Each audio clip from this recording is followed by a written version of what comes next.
نحمدہ و نصلی علی رسولہ الکریم، اما بعد، فاعوذ باللہ من الشیطان الرجیم، بسم اللہ الرحمن الرحیم۔ رب اشرح لی صدری ویسر لی امری واحلل عقدۃ من لسانی یفقہوا قولی، رب یسر ولا تعسر وتمم بالخیر۔ رکوع نمبر 13 ہے۔ کل آپ کہہ دیں، انی یقیناً میں، نہیت روکا گیا مجھے، ان یہ کہ عابدہ میں عبادت کروں، الذین ان کی جنہیں تدعون تم پکارتے ہو، من دون اللہ سوائے اللہ کے۔ کل آپ کہہ دیں، لا نہیں، اتبع میں پیچھے چلوں گا، اہواءکم اب تمہاری خواہشات کے، قد تحقیق ضللت میں گمراہ ہو جاؤں گا، اذن تب، وما اور نہیں، انا میں ہوں گا، من المہتدین ہدایت پانے والوں میں سے۔ کل آپ کہہ دیں، انی یقیناً میں ہوں، علی اوپر، بینۃ ایک واضح دلیل کے، من ربی اپنے رب کی طرف سے، وکذبتم اور جھٹلا دیا تم نے بھی اس کو، ما عندی نہیں ہے میرے پاس، ما جو، تستعجلون تم جلدی مچاتے ہو، بھی جس کی، ان نہیں ہے الحکم فیصلہ، الا مگر للہ اللہ تعالیٰ کے لیے، یا کچھ وہ بیان کرتا رہا حق کو، وہو اور وہ، خیر بہترین، الفاصلین فیصلہ کرنے والوں میں سے۔ کل آپ کہہ دیں، لو اگر، انا یقیناً، عندی میرے پاس ہوتا، ما جو، تستعجلون تم جلدی کر رہے ہو، بھی ساتھ اس کے، لقضی ضرور فیصلہ کر دیا جاتا، الامر معاملے کا، بینی میرے درمیان، و بینکم اور تمہارے درمیان، واللہ اللہ تعالیٰ، عالم زیادہ جاننے والا ہے، بالظالمین ظالموں کو، وعندہ وہ اس کے پاس ہے، مفاتیح کنجی، الغیبی غیب کی، لا نہیں، یعلمھا جانتا انہیں، الا مگر ہوا وہ، یعلم وہ جانتا ہے، ما جو، فی البری خشکی میں، والبحر اور سمندر میں، وما اور نہیں، تسقط گرتا، من ورقۃ کوئی پتا، من کوئی کے معنی میں آ رہا ورقۃ پتا، الا مگر، یعلمھا وہ جانتا ہے اسے، ولا اور نہ ہی، حبۃ کوئی دانہ، فی ظلمات تاریکیوں میں، الارض زمین کی، ولا اور نہ، رطب کوئی تر چیز، ولا اور نہ، یابس کوئی خشک چیز، الا مگر، فی کتاب کتاب میں، مبین کھلی، وہو اور وہی، الذی جو، یتوفاکم وفات دیتا ہے تمہیں، باللیل رات کو، ویعلم اور وہ جانتا ہے، ما جو، جرح تم کرتے ہو تم، بالنہار دن میں، ثم پھر، یبعثکم وہ اٹھا دیتا ہے تمہیں، فیہ اس میں، لیقضی تاکہ پورا کیا جا سکے، اجل وقت مسمى مقرر، ثم پھر، الیہ طرف اس کی، مرجعکم واپسی ہے تمہاری، ثم پھر، ینبئکم وہ خبر دے گا تمہیں، بما اس کی، ساتھ اس کے، جو کنتم تھے تم، تعملون تم عمل کیا کرتے۔ نہیتو نہیں سے، نون ہا یا نہیں، عابدہ عین با دال، اور یہ کون سا صیغہ ہے عابدہ؟ نہیں، میں مضارع کا، واحد متکلم کا صیغہ، یہ تدعون، اتبع اہواءکم ہوایا، ضللت ضلالنا، المہتدین تستعجلون، الحکم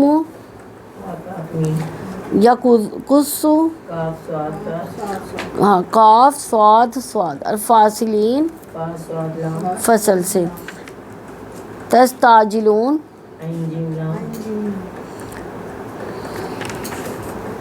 بالظالمین، مفاتیح فتح یعنی کنجیاں، میم لگ گیا، مفاتح یعنی کنجیاں، فی البری بحری، یہ ویسے ہی ہے جیسے وہ بری فوج اور باہری فوج ہوتی نا، باہر سمندر کو کہتے ہیں، اور بری جو ہے نا خشکی کو، تسقط سین قاف تو، ورقۃ ورق، حبہ حبابہ، رطب یابس یا باسین، یا بس یتوفاکم وفا جراح تم ہاں جی وفا یا جراح تم جیم راہا مرجعکم ینبئکم تعملون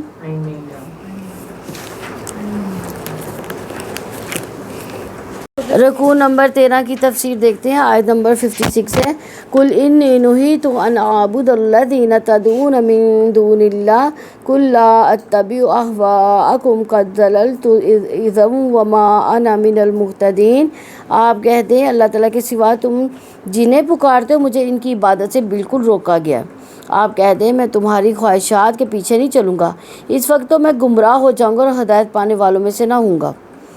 کس سے کہا جا رہا ہے؟ یعنی اللہ تعالیٰ نے اپنے نبی صلی اللہ علیہ وسلم کو حکم دیا کہ مشرکوں سے کہہ دو جو اللہ تعالیٰ کے ساتھ دوسروں کو شریک ٹھہراتے ہیں انی نہیت ان اعبد الذین تدعون من دون اللہ، اللہ تعالیٰ کے سوا تم جنہیں پکارتے ہو مجھے ان کی عبادت سے بالکل روکا گیا ہے. یعنی مجھے شرک اور بت پرستی سے بالکل روک دیا گیا ہے. مجھے اللہ تعالیٰ کو چھوڑ کر ان کی عبادت سے روک دیا گیا جو نہ نفع پہنچا سکتے ہیں نہ نقصان دے سکتے ہیں، نہ زندگی کے مالک ہیں نہ موت کے. اس کے لیے کسی کے پاس کوئی دلیل نہیں ہے. تو اللہ تعالیٰ کے سوا دوسروں کی بندگی علم یا دلیل کی وجہ سے نہیں ہوتی. اللہ تعالیٰ کے سوا دوسروں کی بندگی اس لیے بھی نہیں ہوتی کہ لوگ اسے حق سمجھتے ہیں. اللہ تعالیٰ کے سوا لوگوں کی بندگی محض خواہشات نفس کی بنیاد پر ہوتی ہے. تو کسی کے آگے بجھ جانے کا، کسی کے آگے اپنی کمتری کے اعتراف کا جذبہ، کسی کی غلامی کرنے کے جذبے کو عبودیت کا جذبہ کہتے ہیں. تو یہ کس کا حق ہے؟ صرف اللہ تعالیٰ کا. قل لا اتبع اہواءکم قد ضللت اذن، آپ کہہ دیں میں تمہاری خواہشات کے پیچھے نہیں چلوں گا، اس وقت تو میں گمراہ ہو جاؤں گا. یعنی نبی صلی اللہ علیہ وسلم سے کہا جا رہا ہے کہ غیر اللہ کی عبادت جو تم نے اپنے آباء و اجداد سے ورثے میں پائی ہے سراسر گمراہی ہے. یعنی ان سے کہا جا رہا ہے کہ ان کو کہہ دو کہ میں تمہاری خواہشات کے پیچھے چل کر غیر اللہ کی عبادت نہیں کروں گا. تو انسان اللہ تعالیٰ کو چھوڑ کر خواہش نفس کو معبود بناتا ہے، پھر اسے اللہ تعالیٰ کی طرف منسوب کر دیتا ہے کہ یہ اللہ تعالیٰ کی جانب سے ہے. انسان جن کو اپنا مددگار سمجھتا ہے ان کو بھی معبود بنا لیتا ہے. وما انا من المہتدین، اور ہدایت پانے والوں میں سے نہ ہوں گا. یعنی اگر میں غیر اللہ کی عبادت کروں گا تو میں کسی اعتبار سے بھی ہدایت نہیں پا سکوں گا. میں غیر اللہ کی عبادت چھوڑ کر توحید اور اخلاص پر عمل یعنی عبادت کو چھوڑ کر اللہ کی غیر اللہ کی عبادت چھوڑ کر توحید اور اخلاص عمل پر گامزن ہوگا، کیونکہ یہی حق ہے. آیت نمبر 57 ہے قل انی علی بینۃ من ربی وکذبتم بہ ما عندی ما تستعجلون بہ ان الحکم الا للہ یقص الحق وہو خیر الفاصلین. آپ کہتے ہیں میں اپنے رب کی طرف سے ایک واضح دلیل پر ہوں اور اس کو تم نے جھٹلا دیا جس کی تم جلدی مچاتے ہو. وہ میرے پاس نہیں ہے، فیصلہ صرف اللہ تعالیٰ کا ہے. وہی حق بیان کرتا ہے، وہ فیصلہ کرنے والوں میں سے بہترین ہے. یعنی اللہ تعالیٰ نے اپنے نبی صلی اللہ علیہ وسلم کو حکم دیا کہ آپ کہہ دیں کہ میں تو اپنے رب اور اس کے کلام پر یقین رکھتا ہوں. یہ رسول اللہ صلی اللہ علیہ وسلم کی طرف سے گواہی ہے جو کہ سب سے عدل والی گواہی ہے. ایمان والوں نے رسول اللہ صلی اللہ علیہ وسلم کی گواہی کی تصدیق کی. وَكَذَّبْتُمْ بِهِ، اس کو تم نے جھٹلا دیا. یعنی تم لوگوں نے اللہ تعالیٰ کی وحی کو جھٹلا دیا، تم نے قرآن و سنت کو جھٹلا دیا. مَا عِنْدِي مَا تَسْتَعْجِلُونَ بِهِ، جس کی تم جلدی مچاتے ہو وہ میرے پاس نہیں ہے. جس عذاب کی تم جلدی مچا رہے ہو نا میرے اختیار میں نہیں ہے، یہ اللہ تعالیٰ کے ہاں اس کا وقت مقرر ہے. وہ جب چاہے گا تو وہ نازل ہو جائے گا. ان الحکم الا للہ، فیصلہ صرف کس کا ہے؟ اللہ تعالیٰ کا. جس کی طرح اس نے اوامر و نواہی میں اپنا حکم شرعی نافذ کیا ہے، اس طرح وہ حکم جزائی بھی نافذ کر دے گا. اپنی حکمت کے تقاضوں کے مطابق ثواب اور عقاب دے گا. بس اس کے فیصلے پر اعتراض درخواہ اعتراض نہیں ہے. یقص الحق وہو خیر الفاصلین، یہی حق بیان کرتا ہے اور فیصلہ کرنے والوں میں سے بہترین ہے. یعنی اللہ تعالیٰ نے راہ حق کو واضح کر دیا اپنے بندوں کے سامنے، حق کو واضح کر کے اس کا عذر ختم کر دیا. اور یوں ان کی حجت ختم ہوگی. تاکہ جو ہلاک ہوگا تو دلیل کے ساتھ ہلاک ہوگا، جو زندہ رہے گا وہ دلیل کے ساتھ ہی زندہ رہے گا۔ تو اللہ تعالیٰ بہترین اور قابل تعریف فیصلے کرتا ہے، ان فیصلوں سے حق واضح اور متعین ہو جاتا ہے، اور اللہ تعالیٰ حق اور باطل کے درمیان بہترین فیصلے کرنے والا ہے۔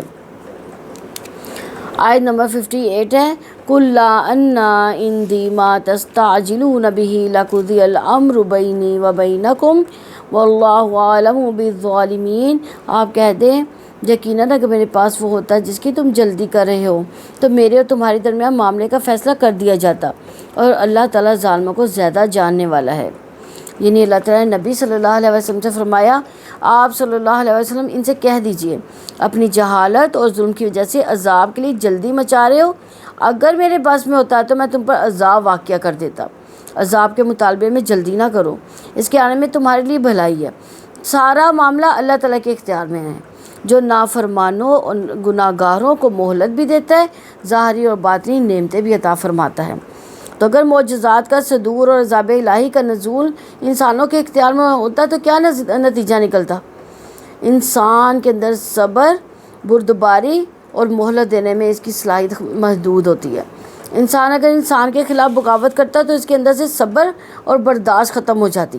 اگر انسان کا عذاب الہی پہ اختیار ہوتا تو دعوت دینے کے فوراً بعد فیصلہ کر دیا جاتا۔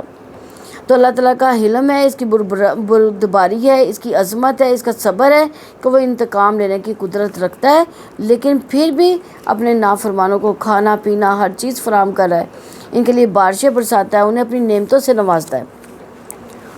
سیدنا ابو بکر صدیق رضی اللہ عنہ ایک بار ایک جنگ میں شریک تھے۔ جنگ اس قدر زوروں پر تھی کہ ہاتھ کو ہاتھ سنجائی نہ دیتا تھا۔ کافروں نے فیصلہ کن حملہ کیا ہوا تھا۔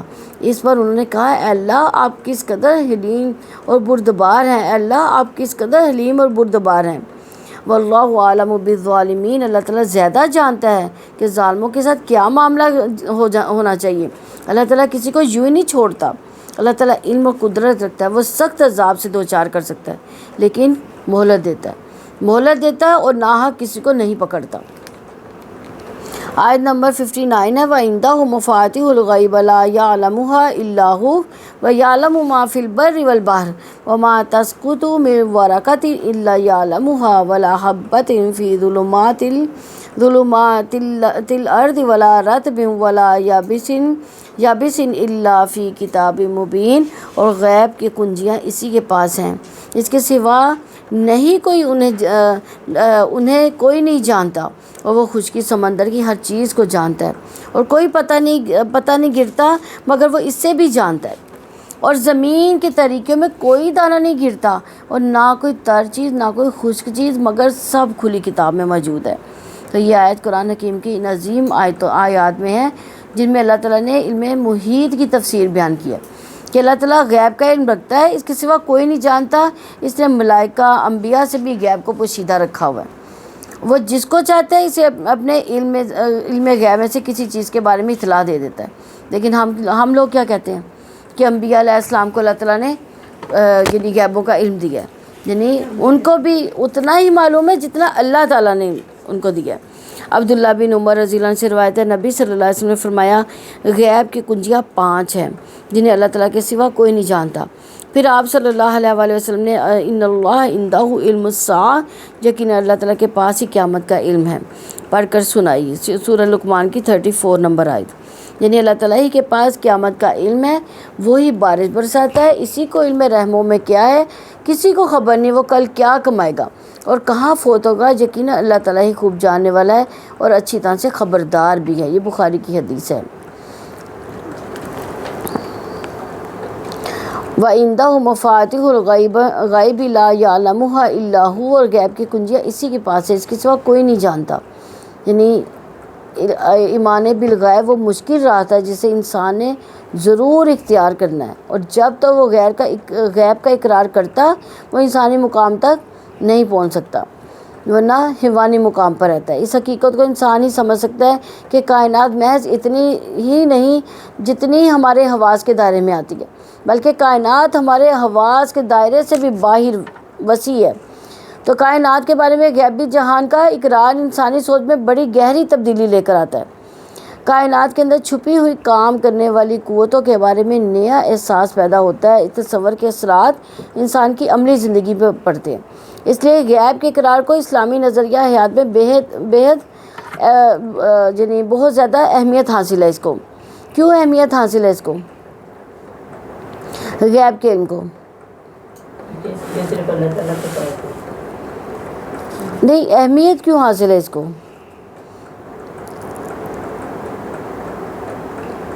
یعنی غیب کا پردہ اگر چھٹ گیا تو پھر کیا ہوگا؟ پھر تو قیامت آ گئی۔ تو غیب ہی ایک ایسی چیز ہے جو اللہ تعالیٰ جو ہے نا، یعنی اگر ہم اس پر یقین رکھیں گے تو ہم برائیوں سے بچ جائیں گے۔ اگر غیب کے پردے جو ہے نا وہ اس پر ہمیں یقین نہیں ہے نا، تو ہم دنیا میں جو چاہے کرتے رہیں، پھر تو ہم جانوروں والی زندگی بسر کریں گے، کھائیں گے پئیں گے اور بس دنیا سے چلے جائیں گے۔ وَيَعْلَمُ مَا فِي الْبَرِّ وَالْبَحْرِ، اور وہ خشکی اور سمندر کی ہر چیز کو جانتا ہے۔ یعنی اللہ تعالیٰ کا علم ہر چیز کو گھیرے ہوئے، کوئی ذرہ اس کے علم سے باہر نہیں۔ زمین و آسمان کی ہر چیز اس کے علم میں، فضاؤں میں، زمین کی گہرائیوں میں پائے جانے والا ہر ذرہ اس کے علم میں، سمندر اور خشکی کے سارے جانور اس کے علم میں، زندہ ہو یا مردہ ہر چیز اس کے علم میں ہے، چھپی ہوئی ہو ظاہر ہو ہر چیز اس کے علم میں ہے، خشک تر ہر چیز اس کے علم میں ہے، زمین کی تہوں میں چھپا ہوا کوئی دانہ ہے اس کے علم سے باہر نہیں، درخت سے گرنے والا کوئی پتا ہے اس کے علم سے باہر نہیں۔ اللہ تعالیٰ کا علم ہمہ گیر ہے، اسی لیے فرمایا وَعِندَهُ مَفَاتِحُ الْغَیْبِ، غیب کی کنجیاں اسی کے پاس ہے۔ یعنی جو انسان کھلے ہوئے چھپے ہوئے جہان پر غور و فکر کرتا ہے اور وہ جو غیب کے پردوں کے پیچھے سے جھانکنا چاہتا ہے، جس طرح بڑھتا ہے اسے نظر آ جاتا ہے۔ غیب کی چابیاں تو اللہ تعالیٰ کے ہاتھ میں ہیں۔ انسان ماضی اور مستقبل میں جھانکنا چاہتا ہے، لیکن ایک حد پر جا کر اس کا علم، اس کے ایجادات کے دروازے بند ہو جاتے ہیں، اور آگے کیسے جائے؟ چابیاں کس کے ہاتھ میں ہیں؟ اللہ تعالیٰ کے ہاتھ میں ہیں۔ اب دیکھیں سمندر کی گہرائیوں میں بڑے بڑے جانور ہیں، اتنے بڑے جانور ہیں کہ پوری زمین کا کھانا کھا جائیں، لیکن ہمارے آنکھ سے اوجھل ہیں۔ اللہ تعالیٰ نے ہمیں نہیں وہ دکھائی۔ خلا کی وسعتوں کی طرف دیکھیں، ہم کیسے سفر کر سکتے ہیں؟ نہیں سفر کر سکتے ادھر۔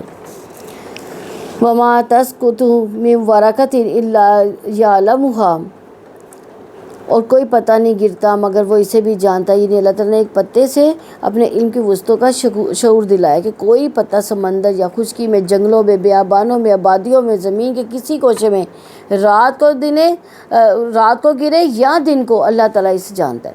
وَلَا حَبَّةٍ فِي ظُلُمَاتِ الْأَرْضِ، اور زمین کی تاریکیوں میں کوئی دانہ نہیں گرتا۔ یعنی بیج پھلوں کے ہوتے ہیں یا سبزیوں کے، اناج کے ہوتے ہیں، یا درختوں پودوں کے، پھولوں کے پتوں یا درختوں کھیتوں کے، اللہ تعالیٰ کے علم میں ہوتا ہے۔ ولا رطب ولا یابس، اور نہ کوئی تیز چیز، کوئی تر چیز ہو، نہ کوئی خشک چیز۔ ہر خشک، ہر تر، خواہ جنگلوں میں ہو، صحراؤں میں ہو، آبادیوں میں، ویرانوں میں، پہاڑوں میں ہو یا میدانوں میں، اللہ تعالیٰ کو اس کا علم ہے۔ الا فی کتاب مبین، جو کہ کھلی کتاب میں ہے۔ کون سی کتاب ہے کھلی؟ لوح محفوظ میں لکھا ہوا ہے۔ یہ امور حیرت میں مبتلا کر دینے والا ہے۔ یقیناً اللہ تعالیٰ کا علم ہمہ گیر ہے، جو اللہ تعالیٰ نے پہلے سے لکھ رکھا ہے لوح محفوظ میں۔ آیت نمبر 60 ہے، وَهُوَ الَّذِي يَتَوَفَّاكُم بِاللَّيْلِ وَيَعْلَمُ مَا جَرَحْتُم بِالنَّهَارِ ثُمَّ يَبْعَثُكُم فِيهِ لِيُقْضَىٰ أَجَلٌ مُّسَمًّى ثُمَّ إِلَيْهِ مَرْجِعُكُمْ ثُمَّ يُنَبِّئُكُم بِمَا كُنتُمْ تَعْمَلُونَ، اور وہی ہے جو تمہیں رات کو وفات دیتا ہے، اور جو کچھ تم دن میں کرتے ہو اس کو بھی وہ جانتا ہے، پھر اس دن میں تمہیں اٹھا دیتا ہے تاکہ مقررہ مدت پوری کی جائے، پھر اس کی طرف تمہاری واپسی ہے، پھر وہ تمہیں اس کی خبر دے گا جو تم عمل کیا کرتے تھے۔ یعنی اللہ تعالیٰ رات کو وفات دیتا ہے، یعنی نیند جو ہے دراصل موت کی بہن ہے۔ پھر روح اس طرح چھوڑ دی جاتی ہے کہ انسان اپنی زندگی کے دن پورے کر لے۔